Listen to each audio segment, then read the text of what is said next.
Capital FM sadarbībā ar kultūras bāru Sapņu un kokteļi piedāvā kino raidījums Stop kadrs. Kino, jaunumi, scenārijs, konkursi un balvas, aktualitātes, aktieri, režisori, eksperti, raidījuma viesi. Katru svētdienu no 11. līdz 12. ar atkārtojumu otrdienās 19. Capital FM ēterā kino raidījums Stop kadrs.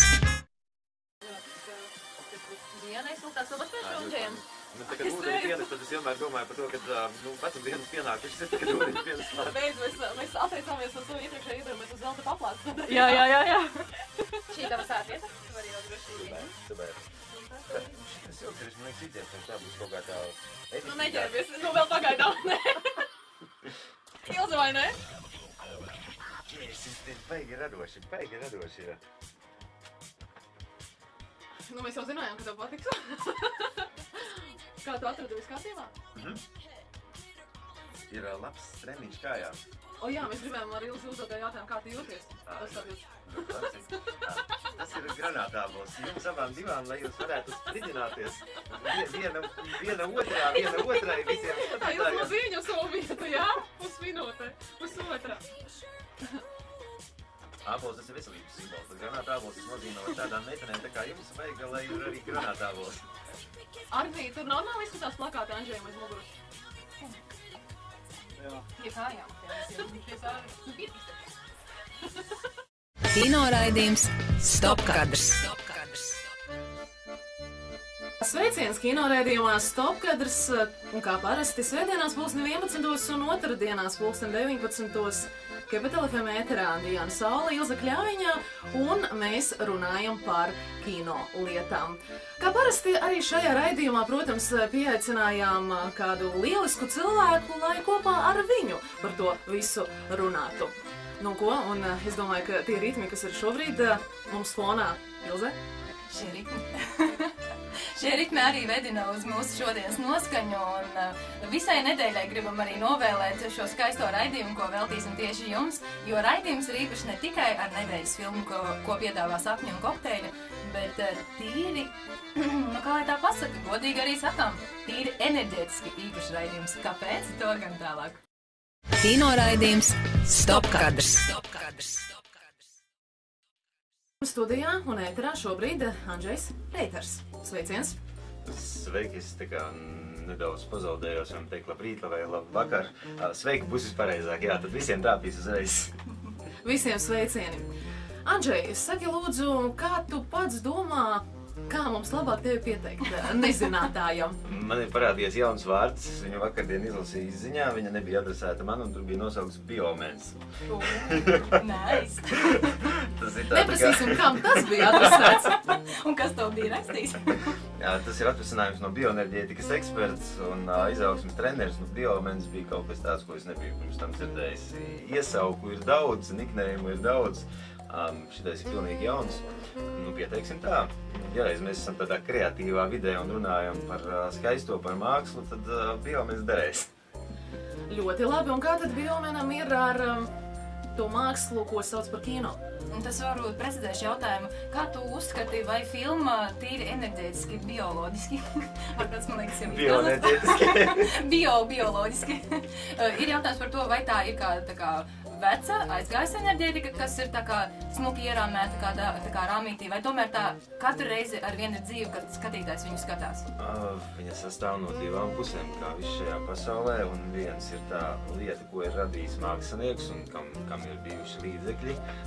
Otra pusē ir tas, kurš viņu skatās un kurš par viņu priecājās. Līdz ar to pilnīgi vienmēr tas ir jauns, un kino ir tā brīnišķīgā īpašība, ka tā ir zinātne, māksla, kura mums ļauj sapņot.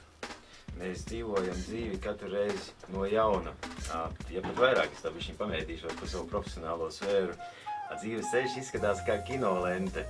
Tieši tā pati, kas cilvēkam ātri noskrien gar acīm, tad, kad iebliež kādā citā mašīnā no sāniem.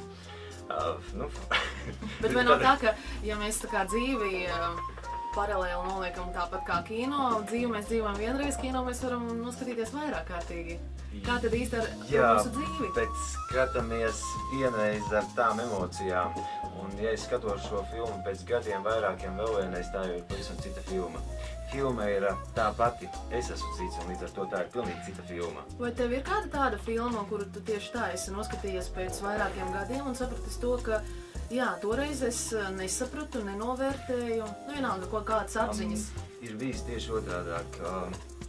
Filma, kas droši vien man ir atstājusi vislielāko iespēju dzīvē, tas ir Džeka Nikolsona, kāds pārlaidās pa Dzegusu sligzdu. Man likās, ka es viņu saprotu tad. Man viņa uzrunāja tieši ar to, manu sauļo dabu, manu ārkārtīgi īpatnējo dzīvesveidu un par to, kā cilvēks cīnās par brīvību. Man likās, ka es viņu tad zināju visās niansēs. Kad noskatījos viņu laiku atpakaļ, tas arī, kad jau bija dažus gadus, es ieraudzīju, ka es ļoti daudz tur neesmu redzējis. Un ļoti daudz neesmu pamanījis vēl dziļāku brīvību, kas nav tikai izlaušanās no tā krātiņa vai no tās vidus, bet kas ir krietni dziļāka niansēs. Īstenībā brīvība ir mums no mūsu ieradumiem. Pat atkarība no brīvības ir atkarība. Ļoti paradoxāli izklausās, bet ja mēs tā ejam ļoti personificētā, pa kino nevar runāt vispārināt, tad mana atkarība ir atkarība no brīvības, un tas bija tas, ko es šajā filmā pirms tam redzējis nebiju. Tad saki, Lūdzu, ja šī filma tev raisīja tādas atziņas un pārdomas, kā tu varētu noformulēt, kādēļ vispār būtu jāskatās filmas? Vai varbūt nebūtu, un kādēļ tad ne? Cilvēkam ir jāsaprot. Vai filma palīdz to darīt? Ļoti stipri, tieši tāpat kā mūsu mazie razbainieki. Viņi parāda mums, kā sapņot to, ko mēs esam aizmirsuši. Mazie razbainieki, tu domā bērnus? Jā. Un vai savi razbainieki, vai tie, kas skraida riņķī jebkur un ir redzami, tie ir tie brīnišķīgie spēki un mazie eņģelīši, kas nojauc cilvēkam to nepareizi ļoti bieži sakārto to pasauli, kuru mēs izveidojam. Un tad mums ir iespēja sapņot. Kino pilda tieši to pašu lomu, kas mani vienmēr pārsteidz, pateici pārsteidz, kad pieauguši cilvēki ļoti jau gados iet uz kinoteātri. Jo man liekas, ka tas ir kaut kas ar saldējumiem, kaut kas ar pēdējiem krēsliem kinoteātrī un ar visu to, kas nē, jebkurā vecumā tad gribās spilgt to piedzīvot. Un šajā vietā mēs bieži varam pelt Hollywoodu un ar visiem viņas spilgtumiem un to, ka tur nav dziļuma, bet viņi šo efektu rada. Viņi rada, un cilvēkam šī iespēja sapņot ir. Viņš var būt vairāk nekā viņš dzīvē ir. Tātad, cik saprotu no tavas atbildes, ka jāskatās filma, lai spētu piedzīvot un izdzīvot un no savas prizmas. Pat vairāk tā ir, zinām, psihodrāma, un tam ir jānotiek. To cilvēks var izspēlēt tur, ja to nevar izspēlēt dzīvē. Kino raidījums Stopkadrs. Režisors Džīns Piers Džīnets, 2001. gada franču melodrāma Amēlija. Amēlija. Ilze, Andžej, vai jūs abi esat šo filmu redzējuši? Viņa grib būs iegāst. Gadi sanāk apmēram 3 atpakaļ, es viņus redzējis. Es varu teikt, stundas 3 atpakaļ. Sanāk gan 3 tas pats, jā. Nu, un kāds ir viedoklis jums par šo filmu? Tātad, proti, mums ir ļoti svarīgi uzzināt tieši Andžeja. Mēs tikai sākām sarunu par to, vai tas ir jaunais laiks, vai tas jau ir aizgājis laiks. Un ar filmu Amēlija ir tā, ka es domāju, viņi nevienu cilvēku neatstāja vienaldzīgi. Pat vairāk sociālos tīklos redzēju kādu cilvēku, kas ļoti kritiski par viņu izteicās. Viņa ir šķietami veca. Viņa ir nevis par māmiņas laikiem, bet par vecmāmiņas laikiem. Vienlaicīgi šis tēls ir ienācis pasaulē ārkārtīgi aktīvi ar šo filmu. Laiks, kurš ir pagājis. Īstenībā šis ir laiks par jauno. Par to jauno, ko mēs esam aizmirsuši. Nevis tādā veidā, kad atgriežās, kad viss jaunais ir labi aizmirstais vecais, bet vērtības, kas šķita visu laiku ejam ļoti lielā progresā, pēkšņi vienā brīdī palika par nevērtībām, jo viņā nebija cilvēka klāt. Šī filma ir par cilvēku. Jā, bet kāds tieši vērtības, tad, kuras tā kā palika aiz tās robežas, ka vairs nav vērtības? Tehnokrātija, sakārtotība, jaunais laikmets, progress, viss, kas tajā bija, pēkšņi vienā brīdī sevi izsmēla un radās filma, jo filma ir vienmēr vēstures labas pusi. Filma ir vienmēr laikmets, tāpat kā arhitektūra, tāpat kā mode, tāpat kā teātris. Kinematogrāfs tieši tāpat, un viņš rāda tā cilvēka, tā laika cilvēku slāpes. Šī filma ir ļoti precīzi atainojums tām slāpēm, kas šajā laikā bija. Aktieri ir ļoti savādāki. Ja mēs esam pieraduši pie smuki nogrimētajiem, ideāli, plastiski izveidotajiem aktieriem. Tā arī bija ļoti skaisti. Varbūt mākslinieciski skaisti. Jā, mākslinieciski skaisti, bet tāpat laikā Krodziņā, kur bija daudz tās tikšanās, šie cilvēki bija īsti. Viņiem bija tādas sejas izteiksmes, viņi bija tik drūmi, tur bija tik piepīpēts, viņi tik priecīgi atvērās tajā brīdī, ka viņam šīs emocijas notika, un tur vairs neviens nenodarbojās ar to, ka viņam vajadzētu vienu bumbiņu vairāk vai mazāk tur paspaidīt vai noslēpt vai aizzīmēt kaut kādā veidā ciet. Man liekas, ka tā ir tāds dvēseles kailums, un viņš ir ļoti drosmīgs. Un ļoti iespējams tieši šī kailuma dēļ arī daudziem cilvēkiem šī filma, tā kā krīt uz nerviem, tāds varētu būt ļoti precīzs apzīmējums. Es atļaušos iestarpināties, proti, daudziem pat nepatīk Amelija, tāpēc, ka ir ļoti savdabīga. Gan aktieru dēļ, gan arī tā paša sižeta. Es pat varētu piekrist, jo viņa man izsauc arī daļu tieši šādas pašas emocijas. Bet, piemēram, kuras tās bija emocijas? Nepatika, zināms, vecmodīgs kaut kas, kas man nesaprotami tracina pret man netik ļoti tuvo tēlu, kas ir ar tādām zeķbiksēm, ar tādiem apaļiem, tādām kurpēm, jā. Tas ir kaut kas, kas nav daudz manā dzīvē, bet tāpat laikā, ja man kaut kas izteikti un asi nepatīk, es vienmēr sev uzdodu jautājumu, kāpēc, kas tas ir manī, kāpēc es nevaru skatīties uz dažādo. Un tad es sapratu, ka īstenībā tas ir tas, par ko es pārdzīvoju sevī, par to, ka šis laiks paliek mazāks. Par to, kad es pasniedzu seminārus apvidos, laukos, un šie cilvēki to klausās savādāk nekā cilvēki Rīgā. Tātad laiks un vērtība ir savādāk, un viņa ir īstenībā sirsniņai ļoti vajadzīga, viņa prasās. Man, ja drīkst vienu jautājumu. Var, ja? Tātad precizēt gribēju par šo dvēseles skailumu un vērtībām. Mēs laiku runājam par emocijām arī it kā, bet kas tad tas ir? Kuras varbūt ir tās īstās tās nianses, kuras to atvēri, ieraudzīja tās? Varbūt arī mazas piemēriņas mums intrigai un informācijai atklāt. Tas pats kadrs, ko es tikko prasīju, kurā es neatceros, kas tad tika atrasts tajā kastītē, kad tās bumbiņas nokrita un zem sliekšņā. Jūs pateikt priekšā. Viņa Bet- atrada kāda cilvēka fotogrāfijas, kas viņam bija ļoti dārgas, kāpēc tam izrādījās. Jā, protams, visādi mantiņas. Te man liekas arī, es speciāli prasīju to jautājumu, lai tā kā varētu vieglāk atbildēt tādā metaforā. Parasti, kad mēs atrodam slēpni, mēs domājam, wow, tur būs nauda, obligācijas, tur būs, tagad man sāksies jauna dzīve. Īstenībā, tā, ka mēs atrodam smēpli, mēs atrodam cita cilvēka dvēseli patiesībā, un tas ir tas, ko viņi atrada, un tas ir tas, kas ir tā virsvērtība tajā filmā. Tas ir tas, kas vienlaicīgi daudzus cilvēkus no tās filmas biedēja, un vienlaicīgi viņas lielākā vērtība. Principā, jā. Kino raidījums Stopkadrs. Bet, ja mēs runājam vēl par filmu, galvenā varone viņa prot saskatīt skaisto sīkumos. Jā. Kafijā, pupiņu maisā, pankūkas laist pa upi un pabarot baložas, jā. Ne gluži pankūkas, bet akmentiņas, kuras sauc par pankūkām. Ļoti daudz šo skaisto sīkumu. Kā ir ar tevi, vai tie ir tavi ikdienas prieciņi, šie sīkumiņi? Varbūt var arī kādu atklāt mums? Ļoti daudz. Man sākšu no filmas ir ļoti spilgti palicis atmiņā tas, kad vienam no varoņiem ļoti patika spaidīt tos paukšus, kas ir iepakojumā.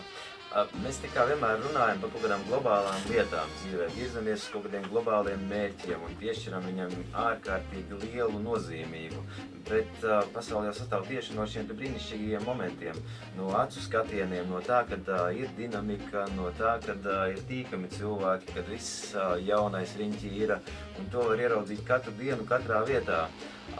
Es domāju, ka tā ir tāda ļoti liela virsīpašība par visu, un ja cilvēks spēj domāt tikai par mērķi, viņš ir robots, viņš ir cilvēciņš. Viņam šķiet, ka viņš ir varens, bet no tā veidojās Napoleona, arī, protams, Parīzē un Francijā. Bet jebkurā gadījumā nevienmēr atcerās ar labu vārdu šo cilvēku. Krietni savādāk ir ar tiem cilvēkiem, kas dzīvo mums apkārt, kurus mēs neredzam bieži, bet kuri šos te mazos aizvakardien beidzās seminārs un es saņēmu aploksnīti, kura bija ārkārtīgi skaisti izrodāta. To bija veidojusi sieviete, kurai ir pāri 70 gadi, bija vienā no semināriem, un viņa ir dzīva, viņa ir atradusi vietu, kā viņa var būt noderīga šajā pasaulē, vienmēr pieprasīta, un pat ne par to iet runa, par to, ka tas, ko viņa dara, ir no sirds, bet tie ir sīkumi. Tas pavisam noteikti nav jauns braucamrīks, tā nav nakts kluba apmeklējums vai brendotas drēbes, pie kā mēs esam pieraduši, bet šai lietai ir krietni lielāka vērtība, maziņa, bet īsta, un tie ir sīkumi, bet viņi sastāda visu dzīvi. Kino raidījums Stopkadrs.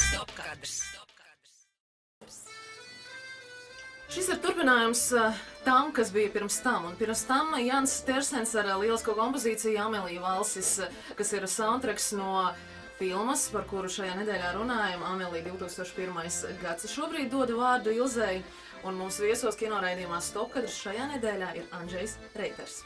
Paldies par vārdu, Diana. Un atsaucoties uz mūziku, man jau gribējās gandrīz vai sadusmoties par to, ka tik ātri šo soundtracku es izslēgusi, bet jūtos ļoti pateicīgi, ka turpini viņu tagad ēterā. Tas tā tikai mazai atkāpītai svaigam sīkumam, no kā sastāv dzīve. Un par šiem sīkumiem runājot arī iepriekš, Andžej, tu minēji šo vienu tēlu personāžu, kas bija filmā Spaidijs plastikāta maisiņa bumbiņas. Un tad es vakardien, skatoties, tik ļoti izjūtu to, ka cilvēku vislabāk raksturo tas, kas viņam patīk vai nepatīk. Kas ir tas, kas patīk tev, un kas ir tas, kas nepatīk tev? Ui, tas ir ļoti asi, ļoti skaudri, un šajā vietā es nemaz nebūšu maigs, bet tieši pretēji. Man ir krasi pretenzija pret jebkāda veida aizvainošanos, īpašību, apvainošanās. Izslēdzam. Pretēji ir ar īpašību sadusmoties, dusmoties drīkst, tā ir cilvēka emociju brīvība, bet apvainoties, man liekas, ka par filmu arī bija apspēlēts šis te fragments. Man nepatīk rutīna, man nepatīk likumi, jebkāda veida likumi. Nebaidīšos nosaukt, kad arī visi likumdošanas kodeksi man nepatīk, jo šos likumus ir radījuši 3-4 cilvēki īstenībā, kas ir izdomājuši, ka viņi to var darīt, bet šie likumi nav sirds likumi. Bet dabas likumi un visuma likumi? Tas ir viens un tas pats ar sirds likumiem, šīs lietas nav atšķiramas. Viņas... Tad iedara, tos mēs mītam. Jā, bet tie nav likumi, tās ir brīvības, tās ir mīlestības. Ir ļoti liela atšķirība, pienākums vai mīlestība. Pienākums, viņš parādās tieši tajā brīdī, ka mīlestība ir beigusies. Filmā bija daudz brīnišķīgu momentu, kā cīnījās šī mazā meitene pret to vietu, kur ir iestājusies rutīna. Es atceros to fragmentu par augļu tīrītāju, kurš ar tādu mīlestību tīrīja katru to savu auglīti. Vienam man ir jārunā kā bioenerģētikas ekspertam, un kā jau mēs starpīgi runājām, tad šis auglis spīd. Viņu grib pirkt visi. Viņš ir visskaistākais, visspilgtākais. Tad, kad šo īpašību noņem, kā gribēja izdarīt tas darba devējs ar to jauno cilvēku, kas viņus pārdod, tas vairs nemirdz. Un tad viņš saņem no dabas zināmu norādījumu. Neteiksim vārdu zots. No Amēlijas. Jā, un daba dotajā momentā izpildīja Amēlija, kas ir ļoti tartaņāniska savā izpildījumā, kas ir ļoti huligānisms, bet tas ir lielākais spēks, jo tad, kad mēs pabeidzam skolu, skolotāji atcerās nevis tos, kuri ir bijuši teicamnieki, un es to zinu ļoti skaidri, bet tieši tos, kuri ir bijuši huligāni, jo viņi ir bijuši spilgti, viņi ir darījuši savādāk. Un tā, man liekas, ir tā ļoti spēcīgā īpašība, kas tajā filmā ir skaidri katrā kadrā parādīta. To tu atzīmē pie lietām, kas tev patika. Jā, jo tas ir jauns. Kino raidījums Stopkadrs. Nu, mēs esam sapratuši, ka esam šo filmu tā kā iemīlējuši un cienām daudzu mazu sīkumiņu dēļ, bet ja runā par lielajām lietām, ja ir sīkumiņi tā kā viena puse, kā mēs varam filmu uztvert, bet ja ir lielās vadlīnijas, ļoti negribās šo klišisko vārdu teikt atziņas, bet tomēr, ko tu paņēmi tādu, kā tādu vienu galveno domu vai divas, kas uzrunāja tieši tevi? Es mēģināšu uzreiz divās daļās atbildēt. Viena ir tā, ka jau šodien runājot par filmu, man viņa palika siltāka un tuvāka. Tas ir tieši tāpat kā ar katru lietu, ko mēs mīļojam. Un, ja sākumā man bija vairāk tāda krasa attieksme pret viņu, tagad viņa ir krietni tuvāka, krietni mīļāka. Kas bija tam par iemeslu, ka tā pēkšņi tev šodien tas tu šobrīd ir kļuvusi mīļāka? Caur jums es ieraudzīju tur ļoti daudz jauna, ko es ar savu vīrišķo skatienu neredzēju. Paldies, Ilze! Nu, jā, paldies! Mēs centāmies. Liela atziņa ir tāda, ka tad, kad mēs nogurstam no tā, ko mēs zinām, tad mēs ieraugam cilvēkos īstumu. Un tas bija tas, kas šajā filmā uzrunā mani, un tā ir tā liela atziņa. Tas, ko es atklāju sevi jaunu. Tas, ko es ieraudzīju filmu skatoties. Tas, ko es teorētiski, protams, zinu, kā ir kurš cilvēks, bet ne katrs notikums dzīvē viņu atklāja, uzrunā.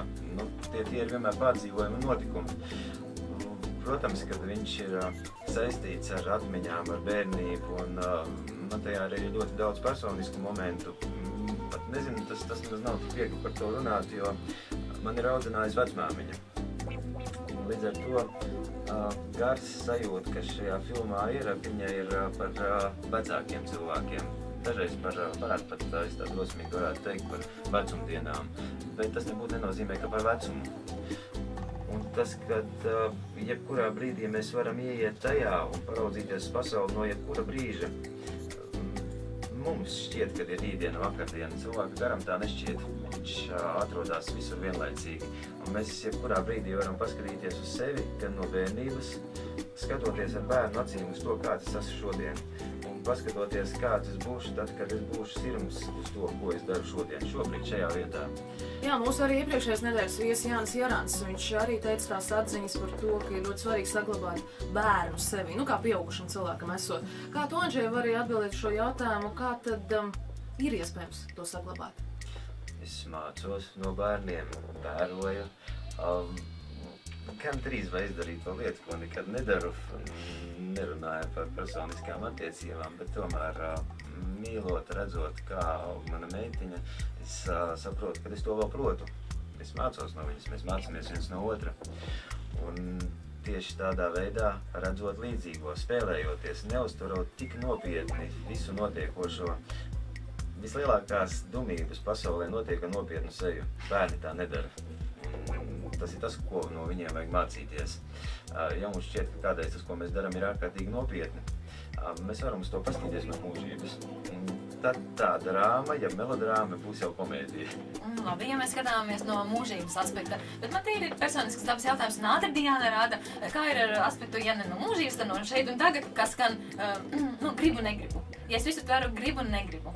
Vai tas ir tā, it kā piešķir to dzīvi, piešķir to asumu, bet kā tas īsti ir? To, ko jūtu. Nevis to, ko gribu vai negribu, bet to, ko jūtu šobrīd, uzreiz. Tajā nekad nevarēs kļūdīties. Kļūdīties vienmēr varēs mēģināt loģiski izdomāt, kā ir pareizi. Tad, kad es dzīvoju tā kā tauriņi, bet tas nenozīmē viegprātīgi. Spēlējoties ar vēju, atveroties saulē, sēžoties uz plecu tam, kas man patīk tajā brīdī, es nevaru kļūdīties. Beigās jau šākārtā visi aizies tur, visi bez izņēmuma. Vienkārši just. Jā, tādēļ kādēļ es nevaru šodien dzīvot pa īstam. Es tāpat kļūdīšos, ja to es nevarēšu nepaveikt. Jā, bet labāk es to darīšu pa īstam un labāk es būšu drosmīgs tajā ceļā.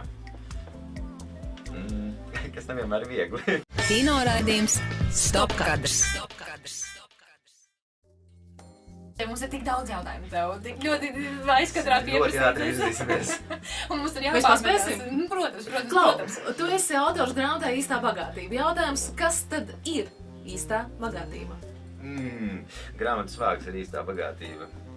Vairāk cilvēki, kas viņu bija izlasījuši, prasīja, tas tā kā nav īstais mārketings. Vajadzēja tur likt savu seju, vajadzēja likt kaut ko tur par panākumiem, kaut kādus tur. Tad cilvēku uzreiz spirktu. Grāmatas vārds ir smieklīgs un naivs, tur ir mazi bērni, razbainieki, kas ir uzlīduši budam uz galvas, tātad zaimo vistiešākajā nozīmē, un tā ir īstā bagātība. Tā ir bilde, kura man izdevās netīšām, es par šo kadru negaidīju, un es gribēju fotografēt budu, it kā pieķerties šim te zelta teļam, lai būtu neapvainojās. Bet tas ir pa īstam. Bet tajā brīdī bija spēlējoties uzrāpušies razbēnieki uz viņa. Mazie daudz, kur iespējams, kad pirmo reizi redzējās ar balto cilvēku, tad, ko es to nobildēju. Tā ir īstā bagātība. Un viss, kas šajā grāmatā ir īstenībā smalka ironija par veiksmīgumu. Vārds veiksmīgums man vienmēr izsauc smaidu, tā, maigākajā izpausmē. Nepazīstu es veiksmīgos cilvēkus, zinu dzīves nomocītos, kas ir veiksmi sasnieguši, bet veiksmīgie ir pavisam citi. Ko tu ar to gribi teikt? Tad, kad mēs darām to, ko mēs mīlam, tas nevienmēr ir ienesīgi, un tas nevienmēr ir spilgti, un nevienmēr glamūrīgi, tāpat teiksim. Bet, ja tas nav ienesīgi, tad vai to turpināt? Jā. Jautājums ir ārkārtīgi personisks turpināt, jā, tāpēc, ka tā ir tava dzīve. Tās ir prasmes, tās ir īpašības, kuras tevī dabas tēvs ir ielicis, un tu bez viņām nevarēsi dzīvot. Tu bez viņām vienkārši nevarēsi būt savādāka. Pat ja ļoti ilgu laiku tas būs bez jebkādiem ienākumiem, tu darīsi to tāpat, nometot pa ceļam visu pārējo, kas tam traucē. Un es esmu redzējis tik daudz cilvēkus, kas dzīvē ir mērķus sasnieguši, un viņiem nav šī laimes sajūta. Un esmu redzējis, kas dara kaut ko ļoti ilgi, nesaņemot neko atpakaļ, un viņiem acis mirds. Tā kā es redzu, kā jums abām acis mirds, darot dinamikā, tur dusmojoties, priecājoties, samiedzoties. Tagad neatklāja mūsu personiskās attiecības.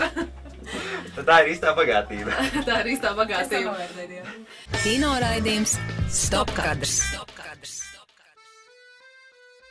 Andžej, jautājums tev uz atvedām. Mums vēl ir 5 minūtes palikušas, un cik daudz ir iespējams izdarīt šajās 5 minūtēs tev kā bioenerģētikas speciālistam, kā izaugsmes trenerim, kā ļoti zinošam cilvēkam tieši šajā jomā? Katram ir sev jātic. Ir jāzina, ka tas, ko es varbūt nezinu, kā izdarīt, es noteikti izdarīšu. Un man palīdzēs visa pasaule tajā brīdī, ja es tajā drosmīgi iešu. Pat šajā mazajā laiciņā, kamēr mēs esam studijā kopā, ir daudz atziņu man pašam. Man gribās vēl vienreiz par filmu pateikt, arī tā apaļojot. Izvairīties un neskatīties šo filmu nozīmē sevi aplaupīt, jeb baidīties no kaut kā. Tieši tāpat dzīvē, ja ir kaut kas, kam es ticu, tajā virzienā ir jāiet. Sanāk vai nesanāk, jebkurā gadījumā.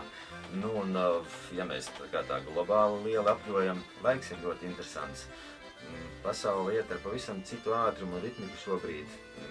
Mēs viņu varam panākt tikai tādā gadījumā, ja mēs darām to, ko mēs patiešām mīlam. Tas arī dosies, tas arī sanāks. Viss, kas būs meli, tas nopurināsies nost. Lai varētu saprast, ko es domāju zem vārda meli, tad, kad ir beigusies mīlestība attiecībās, cik ilgs posms ir līdz tam brīdim, kad es pasaku, tā kā nebūsim vairs kopā. 2 dienas, 3, dažas nedēļas, mēneši. Es nerunāšu par tiem cilvēkiem, kas gadus tā dzīvo. Viss šis periods saucās meli. Un nevar viņā atrasties. Ir jādara tas, ko es jūtu. Tas būs sāpīgi, tas būs kādam citam, bet tas ir jādara, jo dzīvojam mēs šodien. Ko tu varētu pateikt mūsu gan klausītājiem, gan skatītājiem attiecībā par filmām? Tātad ne tikai par Amēliju, kas ir šīs nedēļas Sapņu kinokluba nedēļas filma, kas 2. novembrī būs skatām Blaumaņa ielā 32, bet tātad kopumā par filmām. Man ļoti patika Sauvas, kā viņš skanēja. Filma, kas jāatklāj. Filma, kas jāatklāj. Atklāj šo te filmu sevi. Ieraugi, paskaties uz katru no šīm lietām pilnīgi savādāk. Ja katru dienu mēs izmainīsim vienu lietu, ko mēs darām kā ierastu, šī būs pavisam cita diena, tad arī katra filma būs savādāka un filmas liek mums sapņot. Viņas ir jāskatās, tajā ir jādzīvo un tajā ir vēl vienreiz jāizdzīvo tas, ko es varbūt neatļautos darīt drosmīgi dzīvē. Tas ir arī galvenais virsuzdevums. Tādēļ šī industrija ir tik varena un tādēļ viņa ir tik ļoti vajadzīga. Andžej, Perfekti. sirsnīgs, Perfekti. liels un ļoti Tā patētiski Valsts, sanāca jā. pēdējā vārdā. Tik Paldies. skaisti, tas viss ir vienkārši burvīgi. Paldies, ka biji pie mums. Paldies, ka paciemodies. Paldies, Ilzei. Paldies, Izē. Paldies visam. Šis ir kinoraidījums Stopkadrs, kas ir baudāms ne tikai audiāli, bet arī vizuāli. Meklē mūsu sociālajā vidē, skaties, kur mūs var redzēt televīzijā. Mēs sakām pateicīgas tev arī par kādu laiku mūsu kontā, vai ne? Tieši tā. Jo mēs taču cenšamies, un es ceru, ka acis šobrīd spīd mums visiem. Tieši tā. Un tad, lai arī uz nobeigumu visiem tāda atziņa, es gribētu teikt, nu tad, lai arī būtu tā, ka mēs visi ietu tur, kur ved mūsu sirds. Paldies par šo raidījumu. Paldies. Tiekamies jau pēc nedēļas kinoraidījums Stopkadrs Capital FM ēterā. Paldies. Pagaidu, tagad mums ir jāizspēlē, ka mēs tā teicam. Es uzdošu to krušku un tad... Nē, būs labi šitā, paldies. Tev, paldies. Oi, cik jūs šeit brīnišķīgi. Jūs abas divas kopā un jūs attiecības kopā, jā. Bet tā kā mēs tev jau toreiz jautājām, tas ir tā, ka mēs pa vienai, nē? Nē, jums tur vajag sadarbību. Vai tā, lai tas spridzinās, tāpēc jau arī granātā. Jā. Labi. Paldies.